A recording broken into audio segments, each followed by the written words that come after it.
এবার খালেদা জিয়ার সুস্থতার জন্য দোয়া করে সামাজিক যোগাযোগ মাধ্যম ফেসবুকে একটি পোস্ট দিয়েছেন অন্তর্বর্তী সরকারের আইন উপদেষ্টা অধ্যাপক ডক্টর আসিফ নজরুল। লন্ডনের উদ্দেশ্যে বেগম জিয়া দেশ ছাড়ার একদিন আগে আসিফ নজরুলের দেওয়া এই পোস্টে খালেদা জিয়া যেন সুস্থ হয়ে দেশে ফিরে বাংলাদেশের গণতন্ত্র আর অগ্রগতি বিনির্মাণে ভূমিকা রাখতে পারেন সেই প্রত্যাশাও ব্যক্ত করেন।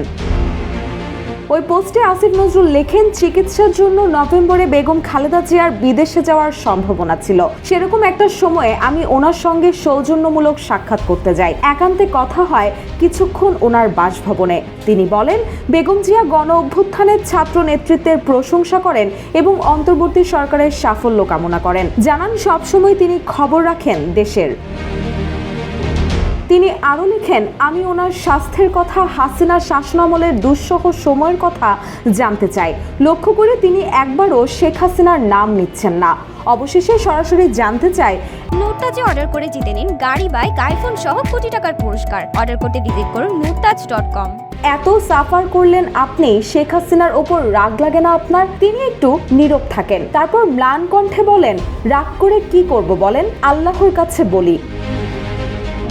খালেদা জিয়ার এমন কথায় অবাক হয়েছেন জানিয়ে আসিফ নজরুল আরও লিখেন, আমি অবাকই হই। 15টা বছর শেখ হাসিনা কি জঘন্য ও অশ্লীল মিথ্যাচার আর নির্মম নির্যাতন করেছেন বেগম জিয়ার প্রতি এবং একই সঙ্গে ওনার দলের হাজার হাজার নেতা কর্মীকে, অথচ একটা খারাপ শব্দও তিনি উচ্চারণ করলেন না শেখ হাসিনাকে নিয়ে। সবশেষে বেগম জিয়ার লন্ডন যাত্রা নিয়ে তিনি লেখেন, আগামীকাল বেগম জিয়া চিকিৎসার জন্য যাচ্ছেন লন্ডনে। আল্লাহর কাছে দোয়া করি তিনি যেন সম্পূর্ণ সুস্থ হয়ে ফিরে আসেন দেশে, আবার যেন ভূমিকা রাখতে পারেন বাংলাদেশের গণতন্ত্র আর অগ্রগতি বিনির্মাণে। অবশেষে দীর্ঘ প্রতীক্ষার পর উন্নত চিকিৎসার জন্য মঙ্গলবার লন্ডন যাচ্ছেন বিএনপি চেয়ারপারসন খালেদা জিয়া। সবকিছু ঠিক থাকলে রাত 10টায় কাতারের একটি বিশেষায়িত এয়ার অ্যাম্বুলেন্সে করে ঢাকা ছাড়বেন তিনি।